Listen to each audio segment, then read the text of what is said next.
Hello everyone. Today's idiom of the day is chip away at.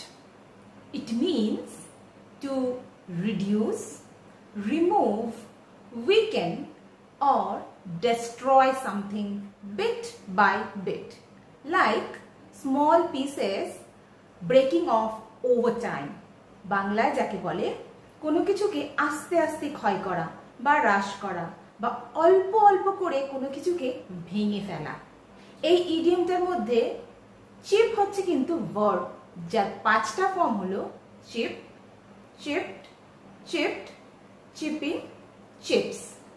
এইবার যখন তোমরা sentence বানাবে তোমাদের স্ট্রাকচারটা হবে সাবজেক্ট, হেল্পিং ভার্ব।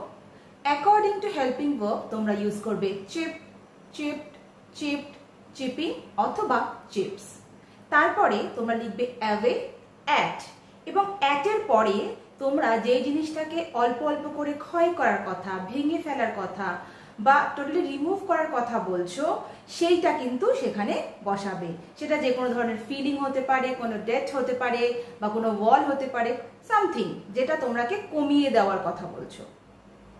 এবার সেন্টেন্সগুলো এরকম ভাবে তোমরা বানাবে, যেমন he will chip away at the wall today, মানে সে আজকে কি করবে, দেওয়ালটাকে একটু একটু করে ভেঙে ফেলবে।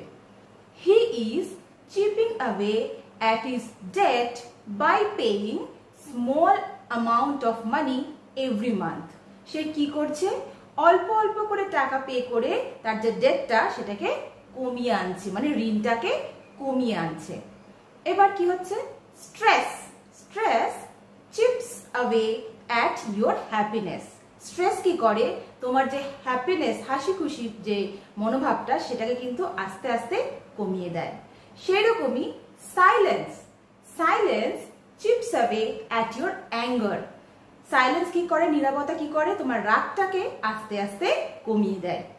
তেমন harsh words chip away a kid's confidence. কি, যে কঠোর যে কথাবার্তা, যে হার্শ কথাবার্তাগুলো কি করে বাচ্চাদের কনফিডেন্সটাকে আস্তে আস্তে কমিয়ে দেয়। সেরকমই negative thoughts chip away our, negative thoughts chip away at our energy and confidence. কি, নেগেটিভ যে চিন্তা ভাবনাগুলো সেগুলো আমাদের এনার্জিকে এবং কনফিডেন্সকে কিন্তু ভীষণভাবে আস্তে আস্তে কমিয়ে দেয়। I hope you have liked this video. Now it is your turn to make a sentence.